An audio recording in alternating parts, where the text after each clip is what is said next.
Rape তো রেপই, rape তো দুইটা অসৎ পুরুষ আর নারী যখন একত্রিত হয় বিবাহ বহির্ভূত পন্থায়, সেটার নাম রেপ হবে। এর জন্য কোনো আন্দোলনে আমরা যেতে চাই না, কিন্তু যদি আমাদেরকে বাধ্য করা হয় অবশ্যই আমরা আন্দোলন। আমাদেরকে ভাগ ভাগ টুকরা টুকরা করে তোমরা আমাদের মাথায় আর কাঁঠাল ভেঙে খেতে পারবে না। পরিবারে পরিবারে এরা দাঙ্গা লাগাতে চায়। এখানে প্রস্তাবনায় ম্যারিটাল রেপ বলে একটা কথা এসেছে। রেপ তো রেপই, রেপ তো দুইটা অসৎ পুরুষ আর নারী যখন একত্রিত হয় বিবাহ বহির্ভূত পন্থায়, সেটার নাম রেপ হবে। বিবাহিত জীবনে রেপের প্রশ্ন আসলো কেন? এর মাধ্যমে স্বামী স্ত্রীতে ঝগড়া লাগিয়ে আমাদের আদালতগুলোতে এই মামলা দিয়ে পরিপূর্ণ করে দেওয়া এদের উদ্দেশ্য। এরা সমাজের বিপর্যয়ের জন্য এই প্রস্তাবনাগুলো এনেছে।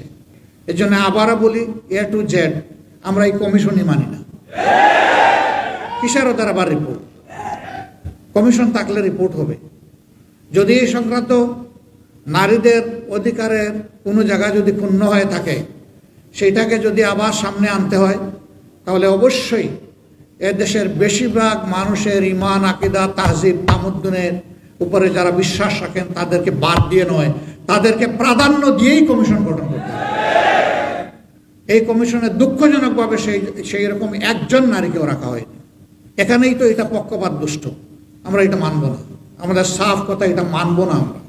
এর জন্য কোনো আন্দোলনে আমরা যেতে চাই না, কিন্তু যদি আমাদেরকে বাধ্য করা হয় অবশ্যই আমরা আন্দোলন করব। সম্মানিত ভাইয়েরা, আমি আমার দলের পক্ষ থেকে আজকের এই আয়োজনের প্রতি পূর্ণ সংহতি প্রকাশ করার জন্য এখানে এসেছি।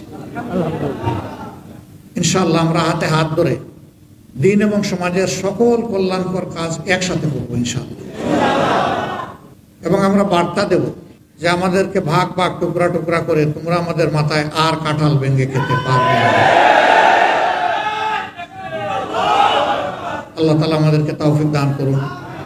আমাকে এখানে দাওয়াত দিয়ে দুটি কথা বলার সুযোগ তৈরি করে দেওয়ার জন্যে আমি আবারও আয়োজক সংস্থার প্রতি আমার গভীর কৃতজ্ঞতা জ্ঞাপন করছি এবং রব্বুল আলামিনের দরবারে তৌফিক চাচ্ছি সকল ষড়যন্ত্রের বিরুদ্ধে আমরা বুক টান করে, বুককে শক্ত করে, মহান রবের উপর ভরসা করে আমরা যেন সব ষড়যন্ত্র মোকাবেলা করতে পারি। আল্লাহ যেন তৌফিক দান করেন ইনশাআল্লাহ। আগামীর বাংলাদেশ হবে ইনসাফের বাংলাদেশ, যার উত্থান ঠেকানোর জন্য আজকে এই সুরসুরে দেওয়া হচ্ছে সেই কোরআনের বাংলাদেশ। সবাইকে ধন্যবাদ। আসসালামু আলাইকুম।